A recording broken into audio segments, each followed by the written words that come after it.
दोस्तों, मेहरबानों, कदरदानों,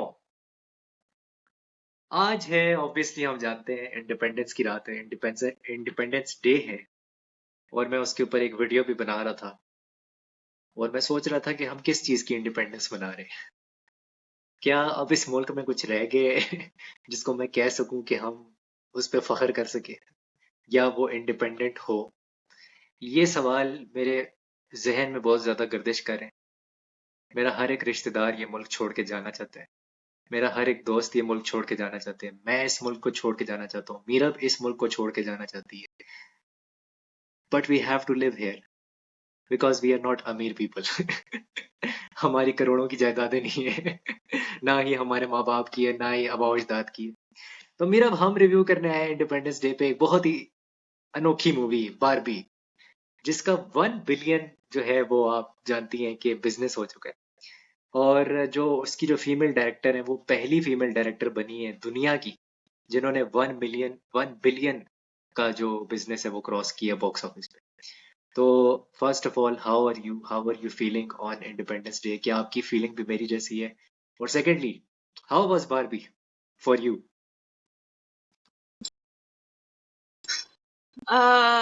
to be very honest Shayan, जब मैंने मूवी देखी तो मुझे बहुत अजीब लगी because since my childhood I haven't been fond of dolls. I haven't played with dolls. My dad used to get me dolls, but I didn't like them at all. And I have never in my life ever collected dolls You are a to play tomboy, with. you want to say?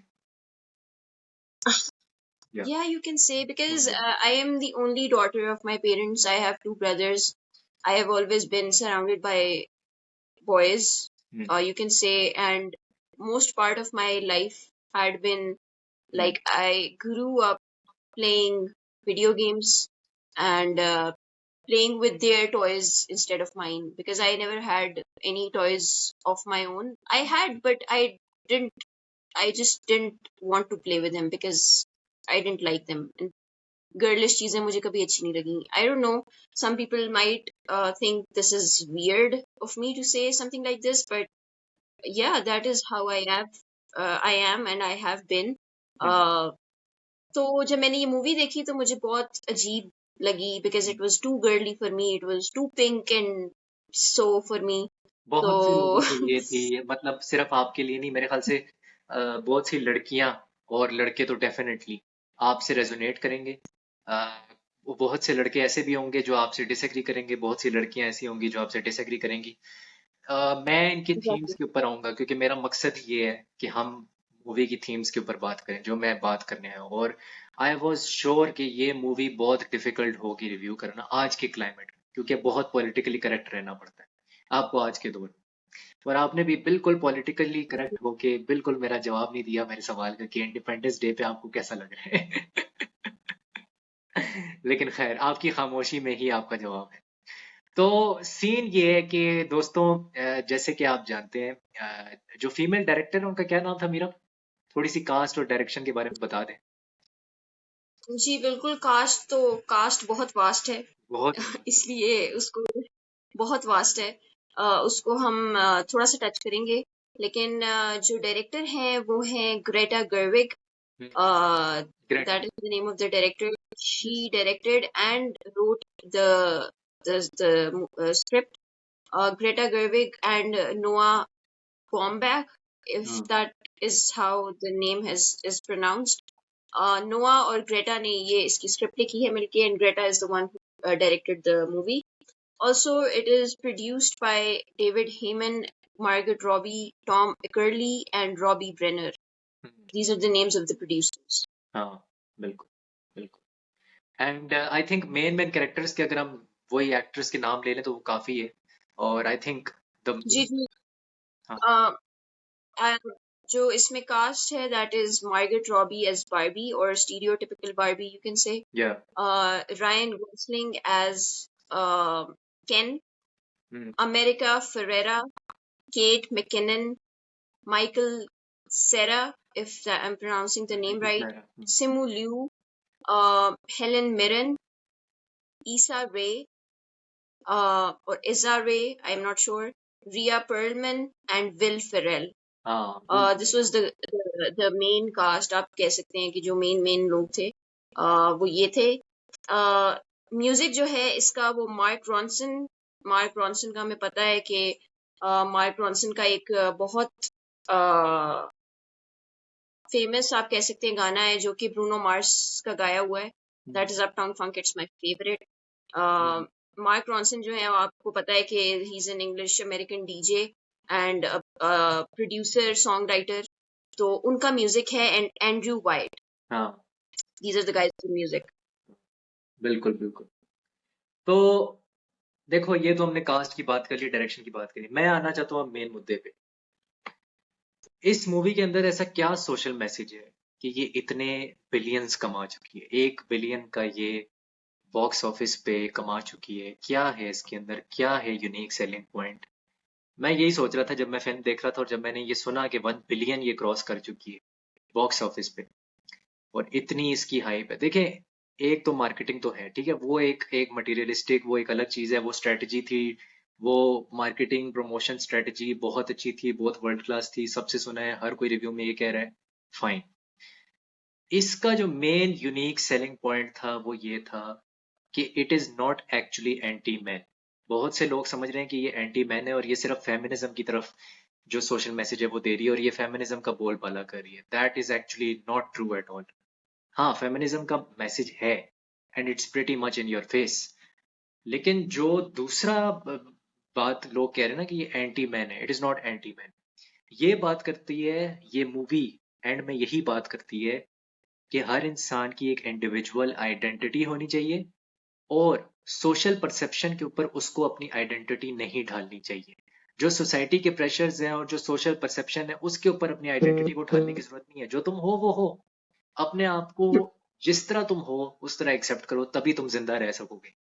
वरना अगर तुम हर वक्त politically correct रहोगे और तुम किसी एक चीज का साइड नहीं लोगे, जो भी तुम साइड लेना चाहते हो, what ever your side is, जो भी तुम सोचते हो, तुम्हारे पॉलिटिकल ओपिनियंस हैं, तुम्हारे सोशल ओपिनियंस हैं, तुम्हारा जो भी ओपिनियन है किसी भी चीज से रिलेटेड, आपका कोई ओपिनियन हो सकता है फिल्म से रिलेटेड, ठीक है. अब film is a very subjective thing.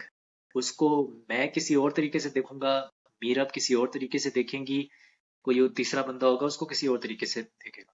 मैंने इसको किस तरह देखा कि ये सिखाता है एक इंसान को जो इस मूवी को देखता है और वो अगर इसके डीप मीनिंग्स के अंदर जाए, थोड़ा सा टटोले इसकी थीम्स को, कि आप अपनी एक इंडिविजुअल आइडेंटिटी बनाओ और वो तुम्हारी जो आइडेंटिटी है वो सोसाइटी के प्रेशर पे और सोशल परसेप्शन पे नहीं होनी चाहिए, उसको उसमें ढालने की जरूरत नहीं होनी चाहिए. तुम इसी को इंडिविजुअलिस्ट कहते हैं कि तुम एक इंडिविजुअलिस्ट हो, ठीक है.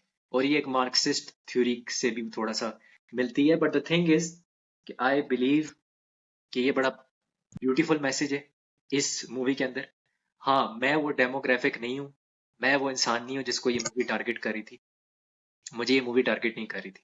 ये मूवी लड़कियों को टारगेट करी थी और लड़कियों का बोलबाला करी थी. और ये ऑब्वियसली जो लड़कियों की बात नहीं सुनी जाती इस दुनिया के अंदर, क्योंकि वी ऑल नो कि most of the countries are patriarchal, ठीक है, in nature. Most of the countries are 70 to 80% world is patriarchal.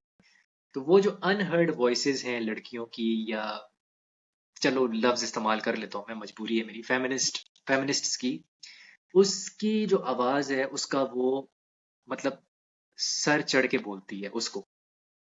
दूसरा ये है कि it does not at all, मुझे नहीं ऐसा लगा, मुझे ऐसा फील नहीं हुआ कि ये पैट्रियार्की को बिल्कुल स्मैश कर रही है. ऐसा नहीं था. ये फिल्म ये कहती है कि एक लड़की है जो कि बारबी की थीम है. बारबी की थीम हमेशा से यही रही है, सदियों से, 100-200 सालों से, जब से आई है बारबी, कि एक लड़की कुछ भी बन सकती है. इसमें बुरी चीज क्या है? एक लड़की कुछ भी बन सकती है, डॉक्टर भी बन सकती है, वो लॉयर भी बन सकती है, वो क्रिकेटर भी बन सकती है, ऑब्वियसली बन सकती है. I think that's a beautiful message. अब आप उसको कैसे लेते हो, आप उसको कैसे परसीव करते हो एज एन ऑडियंस, या मीरब कैसे परसीव करती है या मैं कैसे करता हूँ, वो एक अलग डिबेट है, ठीक है. उस पर तो हमारी डिबेट सदियों चलती रहेगी, जो मर्जी आप करो. बट आई थॉट ये जो बेसिक प्रिंसिपल्स थे और जो बेसिक थीम्स थी, this connected with me. And ये रीजन है कि ये मूवी 1 बिलियन का वो कर चुकी है बिजनेस, क्योंकि इसमें एक यूनिवर्सल मैसेजेस है, 2 यूनिवर्सल मैसेजेस मैंने अभी आपको बता दिए। तो that's what I felt about the movie, जो कि मुझे मुझे ये चीजें रेजोनेट की। मैं ये नहीं कह सकता कि जब मैंने ये मूवी को देखा मैं सीख के नहीं उठा, मैं सीख के उठा। अगर मूवी को आप, क्योंकि ये मैं समझता हूँ कि थोड़ा सा इस मूवी को गहराई में देखना पड़ेगा, क्योंकि इसमें से बहुत सबलिमिनल मैसेजेस हैं लेयर्स के अंदर, वो आपको थोड़े टटोलने पड़ते हैं। और इसमें थोड़ा सा रियल वर्ल्ड के बारे में भी दिखाया है। मैं थोड़ा सा पहले कैरेक्टर पे आता हूँ, जो कि विल फेरल का कैरेक्टर था। विल फेरल का I think he is a great actor. Comic timing उस बंदे की बहुत अच्छी है, कमाल की कॉमिक टाइमिंग है, मुझे वो बंदा बहुत पसंद है। बट यहाँ पे जब भी जो भी सीन आता था ना विल फेरल का, मतलब कोई मुझे हंसी नहीं आती थी। क्रिकेट्स पीछे बज रहे होते थे, वो क्रिकेट्स पता है ना, वो जो रात को होते हैं, वो जुगनू जिसको हम बोलते हैं उर्दू में, वो बज रहे होते थे जब जब वो कोई पंच मारने की कोशिश करता था, उसका एक भी पंच लैंड नहीं कर रहा था पूरी फिल्म के अंदर। तो आई थॉट कि उसका जो कैरेक्टर था बहुत खराब लिखा हुआ था। आई am not doubting the actor और हिज एबिलिटी। मुझे लगता है कि जो राइटर है, जो भी राइटर है, उसने कैरेक्टर ठीक तरीके से नहीं लिखा था, और वो सही जगह पंच नहीं लैंड हो रहा। मेरे साथ तो नहीं हो रहा था, शायद अमेरिकन ऑडियंस को हो रहा हो। मैं अमेरिकन ऑडियंस नहीं हूँ, again I am not the demographic as I said. तो विल फेरल के कैरेक्टर के बारे में आप क्या कहती हैं Meerab? Yes, I would agree with you. I think मुझे कोई उसमें like I said a lot of जिस तरह आप कह रहे हैं ना कि this movie was not targeted for me. Hmm I would say the same. I mean, yes, to some extent, yes, I did. Um, you know, बहुत सारी चीजें मैंने कंक्लूड की while watching the movie. बहुत सारी चीजें मैंने अंडरस्टैंड की, बहुत सारी चीजें मुझे समझ में आई. हम्म उस पर भी मैं बात करूंगी, बट विल फेरल की अगर बात की जाए तो I would pretty much agree with you because जो कैरेक्टर है itself, हम्म वो एक बहुत मेन कैरेक्टर था, जो एक्चुअली सीईओ है, हम्म ठीक है, उस कंपनी का जिसने बारबी को बनाया है, हाँ ठीक है. एंड उस चीज के ऊपर अगर आप देखें तो विल फेरल आपने और भी बहुत सारी मूवीज में देखा है उन्हें, ठीक है. बिल्कुल ठीक है, You've हाँ। seen him doing a lot of characters, a lot of sitcoms, playing a lot of roles, sitcom. but yes, but this specific character, I don't know, maybe I need to in order to understand maybe कि वो क्या था और क्यों था. I think मुझे, अगर आप कॉमिकल पार्ट की बात करें ना, कॉमिकल उस चीज की बात करें, एस्पेक्ट की बात करें, हाँ तो मुझे रायन के डायलॉग्स पे और रायन की बिल्कुल, परफॉर्मेंस पे और मार्गरेट की परफॉर्मेंस पे आई थिंक मुझे वो ज्यादा लाइटर फीलिंग दे रहे थे हाँ एज कम्पेयर टू विल. हाँ। Although although he is the actor जो जिससे आप एक्सपेक्ट कर सकते हैं कि यार ये अब आए, अब शायद कुछ मजा वो आएगा. पंच पे पंच है, बट दैट, कपिल शर्मा जी को हाँ, एक्सपेक्ट बट करते हैं दैट, ना, यहाँ पे बॉलीवुड में। एग्जैक्टली, हाँ that was sort of missing in his character हाँ, इस मूवी में. बिल्कुल बिल्कुल, that's true. So yeah, you're right. I mean, I think the director or the writer could have done better than this. क्योंकि will Feral का हमें पता है, वो एक बंदा लेजेंड है, उसने काउंटलेस टाइम डिलीवर किए। आपको डिलीवर कराना आना चाहिए एज अ डायरेक्टर या एज Exactly, राइटर। मुझे तो, मैं exactly. तो राइटर को ही दोष दूंगा, जो भी राइटर है, मुझे भी नाम भूल गया। I think not good enough, this character was not written in the right manner. हाँ, आप रायन गोसलिंग की बात करी थी, शुक्र है आप उस तरफ आई हैं। Brilliant performance for me. उसने पूरे तरीके से बताया कि भाई उस बंदे की कॉमिक टाइमिंग कितनी जबरदस्त है, एंड वो सिर्फ एक रोमांटिक हीरो नहीं है, he has great comic timing. Exactly. जैसे अक्षय कुमार को हम बॉलीवुड में कहते हैं ना कि यार नहीं, पहले लोग कहते थे नहीं सिर्फ एक्शन मूवीज करेगा ये, बाद में उसने बताया कि भाई नहीं, मैं तो कॉमिक टाइमिंग भी मेरी बहुत आला है, वो भी मैं बहुत अच्छी करता हूँ, मुझसे अच्छी कोई नहीं कर सकता। तो Ryan Gosling is the same for Hollywood, और वो बहुत अंडररेटेड और अंडरमाइन किया जाता है, और sometimes I would say typecast भी किया जाता है। And Exactly. Having said that, Ryan Gosling ने, वो जब वो करता था ना, जब वो फ्रीकी बन जाता है, जब वो रियल वर्ल्ड से वापस आके एक फ्रीकी बंदा बन जाता है और सब कुछ तबाह और बर्बाद करने लगता है, दोज वर द मोमेंट्स जो मैंने, वो जो सिली मोमेंट्स थे ना उसके, वो सबसे ज्यादा एंजॉय किए थे। जब एक सीन आता है और मार्गेट रॉबी उसके पास जाती है और वो कहती है कि I am ready to date with you या आई लव यू, इस तरह कुछ बोलती है ना, मतलब वो झूठ मूठ का बोलती है। तो वो अंदर जाके जब यस हाँ करते हैं ना तो वो बड़ा एक मजे का सीन था जो मुझे अच्छा लगा था और मुझे हंसी भी आई थी उस पे। इस मूवी में बहुत कम ऐसा हुआ है कि मैं हंसा हूं, लेकिन रायन गॉसलिंग जब सामने आया तो मैं, मतलब बहुत मुझे मजा आता था जब वो स्क्रीन पे आता था। तो आई थिंक इसमें वो भी मैसेज था कि रायन गॉसलिंग का कैरेक्टर ही हमें बताता है कि एक इंडिविजुअल आइडेंटिटी कितनी जरूरी है, और आपकी जो आइडेंटिटी है वो किसी बारबी के ऊपर डिपेंडेंट नहीं होनी चाहिए। ये है वो मैसेज है। सी, ये मैं चीज कहना चाह रही हूँ कि जो एग्जिस्टेंशियलिज्म का कॉन्सेप्ट है ना इसमें, हाँ, वो बारबी को के साथ क्या होता है, उसके साथ she faces she suffers the the feelings कि जो एक एग्जिस्टेंशियल ह्यूमन, क्राइसिस। जी एग्जैक्टली एग्जिस्टेंशियल क्राइसिस वो फेस करती है, वो एंजाइटी उसे होती है, वो डिप्रेशन में चली जाती है कि यार ये क्या हो रहा है, ठीक है। सो हम्म बेसिकली इन चीजों को हाईलाइट किया गया है and how they impact every person, क्योंकि मोस्टली आजकल अगर आप देखें तो 10 में से 8 लोग जो हैं या 9 लोग जो हैं वो एंजाइटी और डिप्रेशन का शिकार है। ठीक है, आप कहीं भी चले जाएं, दुनिया के किसी कोने में भी चले जाएं, हाँ बिल्कुल। तो ये सब एंड चीजें आपको देखने को मिलेंगी। एंड एंड हाँ, सोशल मीडिया इज तो a huge part of that. मैं खुद बहुत यूज करता हूँ सोशल मीडिया, लेकिन उसमें यह है कि आपको एग्जैक्टली डोपामीन मिलता है, इंस्टेंट ग्रेटिफिकेशन मिलती है। तो जब इंस्टेंट ग्रेटिफिकेशन मिलती है आपको डोपामीन चाहिए, जब आपको नहीं मिल रहा तो वो फिर आपको डिप्रेशन आता है। ये भी एक रीजन है बहुत बड़ा इसके पीछे।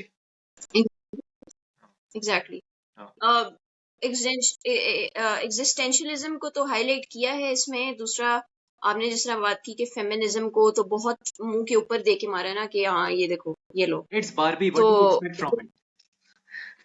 एग्जैक्टली तो, हाँ, हमारी फेमिनिस्ट अवाम है वो तो बहुत खुश हुई होगी बहुत मूवी को अच्छी देख है के। उनके लिए मूवी। हाँ हाँ, तो वो तो उन्हें तो बहुत मजा आया होगा इसे देख के। हाँ but like it gave me a feeling, it gave me a sort of feeling कि यार it is empowering every girl out there कि यार you can do anything you want, हम्म ठीक है। आप अगर देखें तो इसमें ओवरसाइज्ड बारबीज भी थी, इसमें डार्क स्किन बारबीज भी थी, इसमें हर तरह की बारबी थी। हम्म तो वो जो um,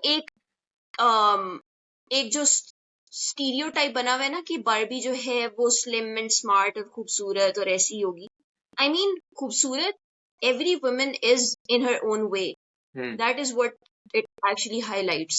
हम्म तो वो मुझे एक बहुत अच्छी चीज लगी इसमें कि यार this is something that is really positive, ये अच्छी बात है। हाँ हमने एक और चीज पे बात नहीं की शायान, हम्म किस चीज पे? बड़ी बहुत मेजर चीज थी while this movie was being released or when this movie was being distributed all around the world, हम्म उसमें भी बहुत बहुत प्रोपेगेंडा और बहुत बहुत वो हुए हैं, बातें हुई हैं all around the world, in China, in Vietnamese, in Philippines, जो बैन्स लगे हैं मूवी के ऊपर, उस पर तो आपने बात ही नहीं की। वो आपने करनी थी ना, क्योंकि आप आपका मेन ऑब्जेक्टिव वो वाला है। मैंने बहुत बोला है इसके बारे में। I mean, most of the people they would not be aware of this, hmm but this movie, when it was being uh, distributed, when it was being released, जब इस पे बात हो रही थी कि इसको रिलीज किया जाए और ये रिलीज हो, इन China, in Philippines, in Vietnamese, in Vietnam, I'm sorry, in Vietnam, in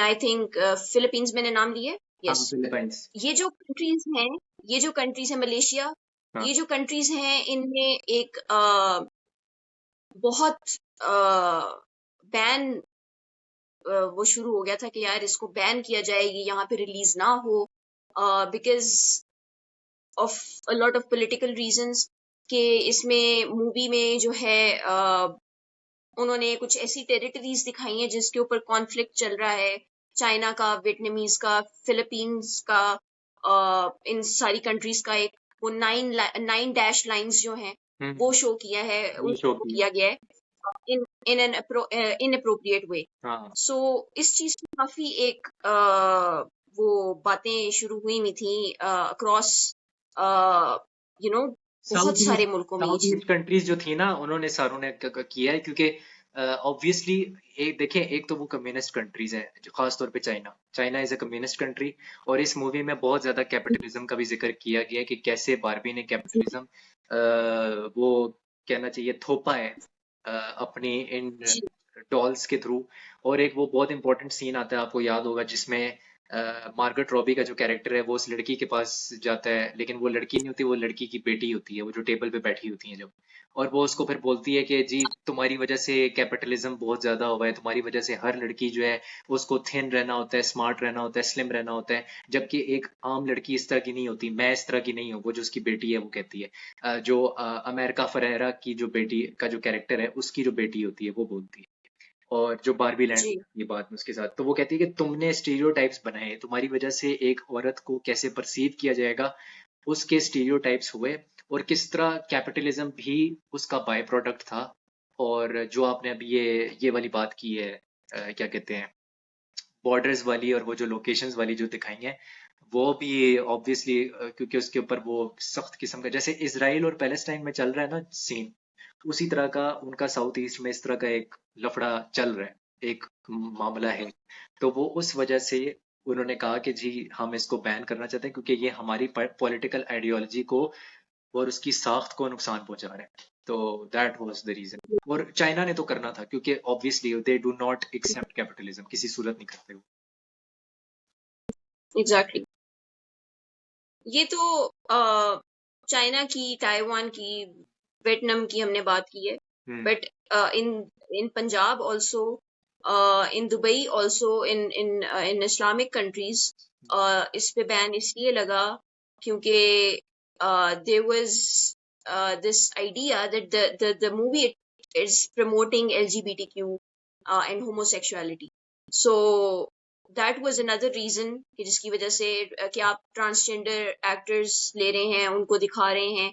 आपको पता होगा कि वो जो एक ट्रांसजेंडर बारबी होती है वो भी वहां पे होती है, तो उसकी वजह से आई थिंक ये एक इशू बना, होमोसेक्सुअलिटी प्रमोट करने पे ये एक इशू बना इन दुबई एज वेल। इसमें मूवी पे होमोसेक्सुअलिटी कहाँ पे प्रमोट है? ये तो ट्रांसजेंडर्स की बात हो रही है सिर्फ। इसमें होमोसेक्सुअलिटी कहाँ पे, कि मेल और मेल, तो वो चीज है। बेसिकली जो बात हुई वो ये हुई कि सेक्सुअल ट्रांसफॉर्मेशन और homosexuality, I don't know, while watching the movie मुझे ऐसी कोई चीज मुझे लगी कहीं नहीं ऐसा नहीं फील कि हुआ। कहीं पे होमोसेक्सुअलिटी। हाँ, मुझे वही नहीं मैं फील। कह रही हूँ कि when I read about this I was actually surprised because I mean अगर आप किसी ट्रांसजेंडर एक्टर को ले रहे हैं, there is no harm. I mean the person is just an actor. आप उसको उसके ऊपर, मुझे इस चीज पे काफी अजीब लगा और मैंने जब इस बारे में पढ़ा तो आई वाज लाइक व्हाई। आप अगर उसका भी कैरेक्टर देखें, जो एलन होता है वो भी एक गे डॉल होती है, वो गे होता है, ठीक है। तो I think just because of this they there was a lot of chaos कि इस फिल्म को रिलीज ना किया जाए। देखें, जहां तक आप पंजाब की बात करी ना, उधर जो सेंसर बोर्ड में लोग बैठे हुए हैं, ठीक है, एक तो मौलवी साहब बैठे हैं, ठीक है, उनके क्या ओपिनियन है, I don't give a shit about it, first of all, ठीक है। दूसरी बात यह है कि जो जॉय लैंड है उसके ऊपर आपने ए सर्टिफिकेट देके उसको रिलीज कर दिया था, तो इसमें तो होमोसेक्सुअलिटी प्रमोट कहीं से भी नहीं हो रही, ठीक है। जॉय लैंड पे आपने 19-20 कट्स लगाए, रिलीज किया, बहुत अच्छी बात है, आपने रिलीज किया, मैं उसके हक में हूँ। बट अगर आप उसका अनकट वर्जन देखें तो फिर तो आप पागल हो जाए, ठीक है। और अगर आप यहाँ पे इसका बारबी देखें, तो यहाँ पे मुझे नहीं लगता, they are just showing a transgender, और ट्रांसजेंडर क्या पाकिस्तान में नहीं होते? हाँ, उनके साथ सलूक बहुत बुरा होता है, क्योंकि हम उनको इंसान समझते ही नहीं है। पाकिस्तान में तो हम उनको इंसान समझते ही नहीं है, जो कि सच है। तो we have never perceived them as a human. तो ये है कि जहां तक पंजाब पाकिस्तान की बात है, I don't give a shit about what they think और what the censor board thinks. तो हाँ, बाकी इस्लामिक कंट्रीज है, उनका अपना अपना, भाई जो मर्जी करना चाहिए आप करें, बट मेरी नजर में इसमें कोई होमोसेक्सुअलिटी, मतलब इन द फेस या सटल तरीके से भी मुझे नजर नहीं आई। मुझे नहीं पता कि ये कहाँ पे ये। हाँ, इंडिविजुअलिटी पे बात हुई है कि आपकी एक पर्सनैलिटी और आइडेंटिटी होनी चाहिए। ये कहीं नहीं बोला कि नहीं हम्म। जी ये सेम सेक्स मैरिजेस हो सकती हैं और ये वो हो सकता है, वो कहीं नहीं। और इसीलिए वो डिफरेंट किस्म की बारबीज दिखाई गई है। एक बारबी तो ऐसी भी थी जो रियल वर्ल्ड में जाती है और दिखाते हैं कि रियल वर्ल्ड में उसका क्या हशर होता है, और वो डॉक्टर बारबी बनती एग्जैक्टली। है। तो वो रियल वर्ल्ड की क्रूरटी भी दिखाई गई है कि भाई रियल वर्ल्ड में जब प्रैक्टिकल लाइफ में जाओगे तो फिर ये होगा, वो भी एक मैसेजिंग है। मैंने उसको इस तरह से परसीव किया है कि what happens with you when you go into practical life. America Ferreira की मैं बात करना चाहता हूँ, जो उनकी मदर बनी थी उस बच्ची की, जो कि जिसके हम्म। लिए वो रियल वर्ल्ड में जाती है। मैंने बहुत टाइम बाद, अगली बेटी के बाद, अगली बेटी मैंने इनका एक देखी थी, आई थिंक शो था या मूवी थी, बहुत बचपन वाली बात है, 20-15 साल तो हो गए। मैंने तब देखा था अमेरिका फरेरा को, और अब मैं देख रहा हूँ। तो आई थिंक उनका वो जो मोनोलॉग था, that was a bit tedious. और वो देखो, वो ऐसा था कि जैसे एक फेसबुक पोस्ट है, एक लड़की ने इंस्टाग्राम पे या फेसबुक पोस्ट लगाई हुई है, और वो वही फेमिनिज्म के जो दुखड़े हैं ना, वो रो रही है। मुझे ना वो हिट नहीं हुआ। आपको शायद हिट हुआ हो। मैं क्योंकि अगेन मैं वही बात कर रहा हूँ कि ये मेरे लिए मूवी बनी नहीं थी, ये लड़कियों के लिए मूवी बनी थी, वो मुझे हिट नहीं हुआ। मुझे ये फील हो रहा था कि इसको बेटर तरीके से एग्जीक्यूट किया जा सकता था, इस मोनोलॉग को, या इसको थोड़ा छोटा कर देते, क्योंकि मेरा तो अटेंशन स्पैन खत्म हो गया था, इतना लंबा था वो, 2 मिनट का तो मोनोलॉग है, 2 मिनट से ज्यादा था वो। तो जो वो बोल रही थी मुझे उसको रिपीट करके सुनना पड़ रहा था, क्योंकि ऑब्वियसली मेरा अटेंशन स्पैन तो बहुत ही टी स्पून के बराबर है। तो फिर मैंने उसको दोबारा सुना तो फिर मुझे समझ आया, अच्छा ये तो फेमिनिज्म की बात हो रही है ये तो प्रॉपर वही बात हो रही है कि कैसे रियल वर्ल्ड में, देखिए अब अगर आप सर्वे देखें ना, तो जो नौकरियां हैं ना और जो वेजेस हैं, वो अब औरतों को मिलना शुरू हो गई हैं, अगर आप 1970 से कंपेयर करें। इस वर्ल्ड बहुत बेहतरी आ गई है, वेस्टर्न वर्ल्ड में खासतौर पे। हम तो चलो पाकिस्तान के अंदर ही बड़े रहते हैं और इसी के मसाइल के बारे में बात करते रहते हैं, बट अगर आप दुनिया में देखें, मर्दों की जॉब्स कम होती जा रही हैं और औरतों की जॉब ज्यादा होती जा रही है, और वही इकोनॉमी चलाना शुरू हो गई है। बांग्लादेश को देखें आप, औरतें इकोनॉमी चला रही हैं, ठीक है। ये तो हम यहाँ पे बेवकूफ जाहिल लोग हैं जो कहते हैं जी एक मर्द होगा और वो 6 बंदे बंदे को पालेगा भी और उसको खिलाए पिलाएगा भी। तो ये कॉन्सेप्ट सिर्फ पाकिस्तान जैसे जाहिल मुल्क में। तो ये है। और आई थिंक ये चीज पॉइंट आउट करना और डिस्कस करना बहुत जरूरी था। मेरा कोई चीज मैंने मिस तो नहीं कर दी है, कोई आप बात करना चाहती है? मैं डायरेक्शन के ऊपर बात इसलिए नहीं कर रहा क्योंकि मुझे पता है डायरेक्शन वाज फैबुलस, ज्यादा बात ना करें उस पर तो अच्छा है, क्योंकि वो सेकेंडरी चीज है। मेन चीज जो थी ना बारबी में, जिसकी वजह से पैसा मिला है इसको, वो थीम थी। तो आप क्या कहती? जी। I think we haven't missed anything important. हमने सब कुछ टच किया है, the release, the themes, and the cast. I think we've discussed everything. मेरी I think मैं वही बात दोबारा से करूंगी कि the movie was not for me. It wasn't for me. I same. mean, there are far more better movies जो feminism को highlight करती हैं, जो um, बिल्कुल। इन चीजों को, ऐसी चीजों को हाईलाइट करती हैं और बहुत बेहतर तरीके से हाईलाइट करती हैं। The movie was good, I mean हाँ, it was good and it is good for, it might be, आपको अगर जो कोई हमारा शो देखेगा और हमारा रिव्यू देखेगा उसको ये लगेगा कि यार मूवी तो बहुत अच्छी थी, ये क्या कह रही है। The movie was actually good, but I it was not for me, but it was not it world wasn't for me. Class. It wasn't a world class और अ मास्टरपीस। मैं इसको मास्टरपीस नहीं कह सकता। बिल्कुल। मैंने द ओपनहाइमर को, fact that it was the fact that it was the first live action Barbie movie, like live movie and not animated version of it, हाँ, yeah, it is that's the something unique else. Selling But point. हाँ। yes, हाँ। but the fact that it was still a Barbie movie, it was not for me. हम्म, तो और आप जो बात कर रहे हैं ओपनहाइमर जो है वो, या अगर आप दोनों को देखें इकट्ठा, हम्म, that is something that is for me, and that is something के I would say कि हाँ ये मेरी टाइप की मूवी है, this is something that I would watch.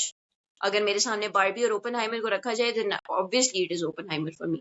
क्योंकि वो रियलिस्टिक है, और दूसरा ये कि मैंने उससे 75 बार मास्टरपीस बोला है और इसको मैंने एक बार मास्टरपीस नहीं बोला, तो आप समझ गए तो बात वही है, और मेरे ख्याल से हमने काफी सम अप कर दिया है। अगर कुछ हमसे रह गया है तो आप कमेंट सेक्शन में जरूर बताएं कि हमने अगर कुछ मिस किया है। एंड चैनल को लाइक करें, सब्सक्राइब करें। 314 सब्सक्राइबर हो गए, ये बहुत मुश्किल से और शेयर करें इस वीडियो को, और अपना प्यार दें इस वीडियो को। मेंटल हेल्थ का ख्याल रखें, सेहत का ख्याल रखें। वीकेंड वॉच मैं नहीं करूंगा क्योंकि मीरब नहीं देख रही आज कुछ, आजकल कुछ ना ही मैं कुछ देख रहा हूँ, तो वील सी यू सून। और आउटलैंडर के नए एपिसोड्स आए हैं, अगर कोई प्लीज आउटलैंडर देख रहा है और उसको नहीं पता किसके नए एपिसोड्स आए हुए हैं, बल्कि आई थिंक एक लास्ट सीजन जो था सीजन 7 वो खत्म भी हो गया है, तो इफ एनीवन डजंट नो कि उसकी सीजन्स उसकी एपिसोड्स आके चली गई हैं, तो प्लीज जाके नेटफ्लिक्स पे देख लें, इट इज स्टिल देयर।